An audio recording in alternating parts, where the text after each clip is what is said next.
Alhamdulillahi wa kafa, wassalatu wassalamu ala al-Mustafa. Comment et pourquoi, avant de répondre à comment, s'organiser dans sa vie?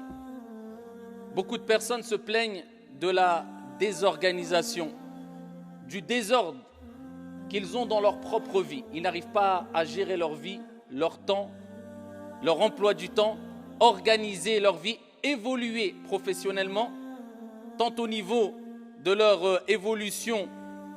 Quand je parle d'évolution, c'est concernant notre relation avec cette vie d'ici-bas, mais aussi au niveau de leur relation avec leur Seigneur Tabaraka wa Ta'ala. Aucun programme scientifique, religieux, spirituel, organisé, ordonné, discipliné. Donc beaucoup se posent la question, et c'est une bonne question, et on doit toutes et tous se poser cette question: comment s'organiser? Comment réussir à s'organiser dans sa vie pour évoluer de manière générale? Mais avant le comment, pourquoi on se doit de s'organiser et d'avoir des emplois du temps, d'avoir une discipline dans notre programme journalier. Et c'est ce à quoi on va tenter brièvement, wa billahi tawfiq, de répondre, incha'Allah ta'ala.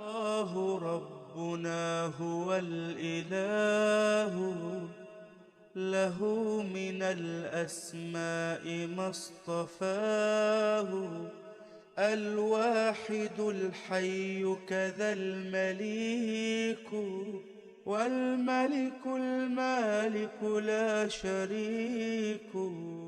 أيها المصلون, la première des choses à savoir, c'est que, alors je peux vous donner une image ou une métaphore avec des exemples contemporains. Mets-toi dans la tête que la vie d'ici-bas, c'est comme un ring. Toi, c'est toi, tu es dans le ring. Le temps, c'est ton adversaire. Et il est avec toi dans le ring, ou sur le ring. Si tu baisses la garde, eh bien tu prendras des coups. Et tu peux prendre même un KO. Mais le plus grave, c'est de ne pas reprendre conscience avant que le match termine. Et combien reprennent conscience alors que le match est déjà terminé? Al-Maut. Ayyuha al-Mubarakoun, le prophète sallallahu alayhi wa sallam nous a tellement montré l'importance du temps qu'il l'a répété dans plusieurs hadiths, récits prophétiques authentiques. Et parmi ces hadiths que nous connaissons toutes et tous, et il s'impose ici que nous répétions ce hadith-là, car le rappel profite aux croyants, le hadith où le prophète alayhi salatu wa sallam a dit « Ni'matan » alors que nous savons très bien que Dieu nous a comblé d'énormes bienfaits, jusqu'à ce que Dieu a dit si vous essayez de compter les bienfaits de Dieu, vous ne pourriez les dénombrer. Mais là le prophète met l'accent sur deux bienfaits particuliers pour nous montrer que ces deux bienfaits, eh bien, ont une grande particularité, une grande importance. Deux bienfaits dont beaucoup de gens, traduction approximative du sens, se font duper, n'y prêtent pas attention. Deux grands bienfaits, immenses bienfaits. As-siha wal-farar. As-siha, la bonne santé, et al-farar, le temps libre. Et la ya'rifu qadra ni'ma illa man faqadaha, comme vous le savez toutes et tous. Nul ne connaîtra vraiment la valeur d'une chose, d'un bienfait, que quand il le perdra. On a la santé, on ne prête pas attention. Quand on perd la santé, on dit « Ya Rab, redonne-moi la santé », c'est ce qui est le plus important. Si tu n'as pas la santé, tu n'as rien. Tu as beau avoir des millions, des milliards, comment tu vas profiter? Tu es cloué dans ton lit. Si tu n'as pas la santé, tu as beau avoir des proches de la famille, eh bien à un moment, ils se sépareront de toi, car ils ne vont pas dormir avec toi dans ton lit sur ton lit d'hôpital. Ils ne resteront pas avec toi 24 heures sur 24. Tu ne pourras pas vraiment profiter pleinement de ta famille, etc. Ni'matan, deux grands bienfaits. As-siha, la santé. Wal farar. C'est quoi le farar? Eh bien, c'est ce qu'on a toutes et tous quelque part dans la journée. Il y a des moments de vide. C'est le temps libre. Eh bien, le prophète nous dit que le temps libre, beaucoup de gens, eh bien, ne prêtent pas attention. Ils se font duper, ils se font avoir. Ils ne prennent pas comme il se doit, à sa juste valeur, ce bienfait. Ils ne réagissent pas face à ce bienfait comme il se devrait ou comme ils devraient réagir normalement s'ils avaient vraiment compris la valeur de ce bienfait qui est le temps libre. Et quelquefois, on est là à dire « il faut que je tue le temps ». Il faut que je tue le temps. Et on a tendance à dire cela aussi pendant malheureusement, pendant Ramadan. Ah, il faut que je trouve quelque chose pour tuer le temps, pour que la journée passe vite. Mais tu as oublié que c'est le temps qui va te tuer. Tu vas rien tuer. Tu vas tuer quoi, le temps? Toi, tu vas partir, le temps va continuer. Combien sont morts avant nous? Est-ce que le temps s'est arrêté? Billahi alaykoum, tu vas tuer quoi, toi? Toi, tu vas te faire tuer par le temps. Mais amma, toi, tu ne tueras rien du tout. Et tu es en train de te détruire toi-même. C'est pour ça que Al-Hassan al-Basri, rahimahullah ta'ala, il disait, Ya ibn Adam, innama anta ayyam, idha dhahaba yawmun, dhahaba ba'duk. Ô fils d'Adam, tu n'es que des jours. Dis-toi, tu n'es que des jours. Lorsque un jour passe, c'est une partie de toi qui est passée, qui est partie, qui a disparu. C'est toi qui es en train de disparaître. Chaque jour, tu disparais. Il y a une partie de toi qui disparaît, que tu le veuilles ou non, car on se rapproche toutes et tous de projets magnifiques et on se doit d'avoir des projets dans la vie d'ici-bas et de ne pas s'arrêter à penser qu'à la mort et à ne plus vivre abadan. Mais ça, c'est des probabilités. Mais la certitude, c'est qu'on se rapproche toutes et tous de quoi? Al-Maut, la mort, qu'on le veuille ou non. Qu'on le veuille ou non, tu ne veux pas en parler, que tu le veuilles ou non, on se rapproche toutes et tous de quoi? Al-Maut, la mort. C'est pour ça qu'il disait, quand un jour passe, il y a une partie de toi qui passe, qui part. Et Ibn al-Qayyim, rahmatullahi alayhi, disait cette fameuse parole, Ida'atul waqt ashaddu min al-maut. Le fait de perdre son temps, c'est encore plus grave que la mort. Quelqu'un va dire la mort, il n'y a rien de pire. Eh bien non, il dit la perte de temps, c'est plus grave que quoi? Al-Maut, la mort. Pourquoi? Parce qu'il dit que la mort te sépare de quoi, de qui? Quand tu meurs, ça te sépare de qui, de quoi? Ça te sépare de cette vie d'ici-bas, on est tous d'accord? Et ça te sépare de qui? Des gens. D'accord? Ça, c'est la mort. Mais est-ce que ça te sépare automatiquement de Dieu? Non, peut-être tu vas te rapprocher de Dieu, donc c'est peut-être un bien.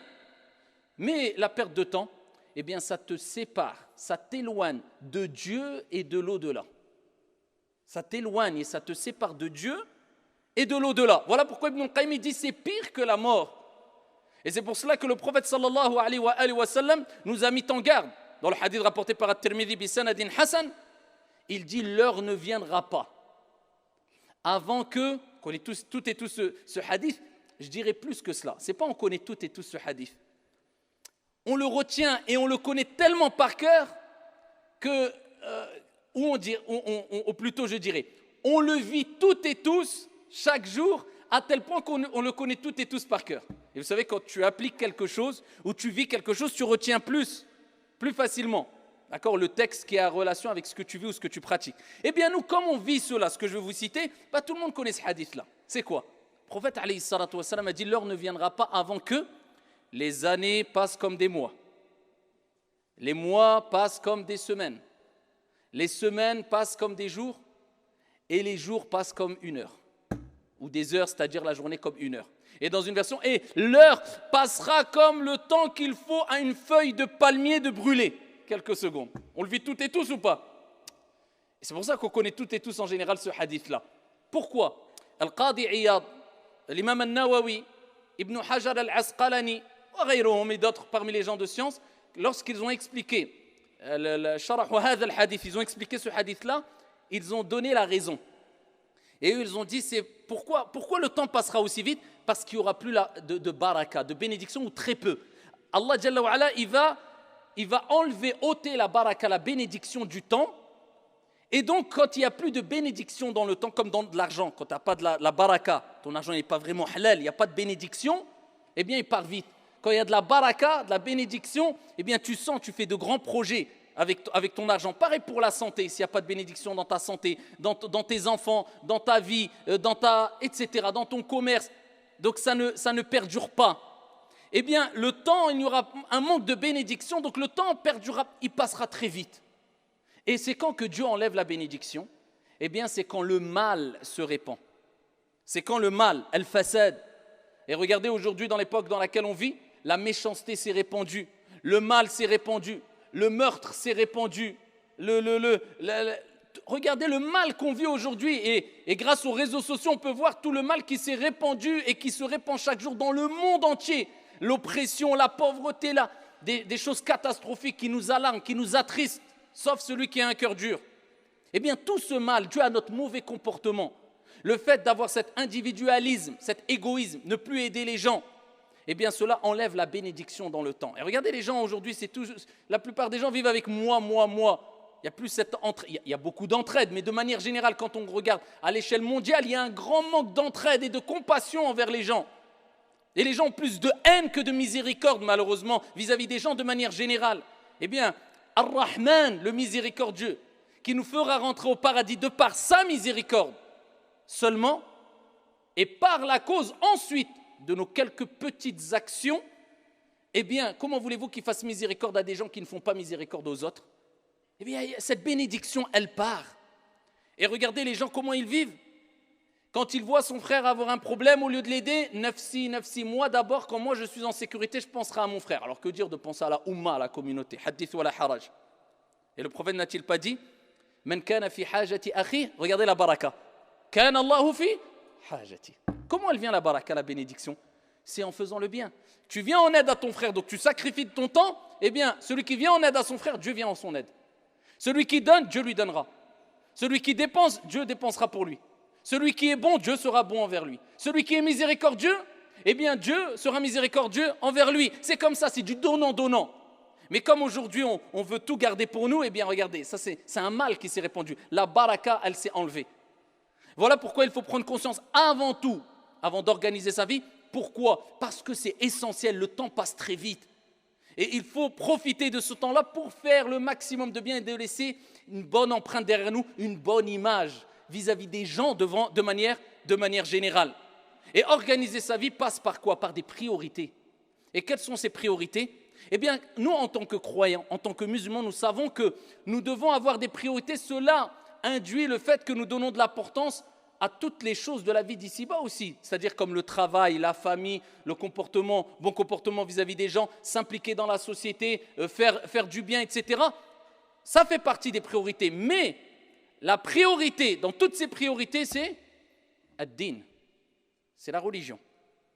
C'est pour cela que le prophète sallallahu alayhi wa sallam, là le prophète il te rappelle. Ça c'est clairement, regardez, je vous ai parlé de baraka. Ceux qui disent je veux de la bénédiction dans mon temps, dans ma famille, dans mon risque, dans mon argent, réussir ma vie d'ici-bas et l'au-delà, vous avez compris, la bénédiction par l'obéissance, par le bien. Et regardez ce que le prophète alayhi salatu wa sallam nous dit de manière plus précise, alayhi afdalus salatu wa askat taslim.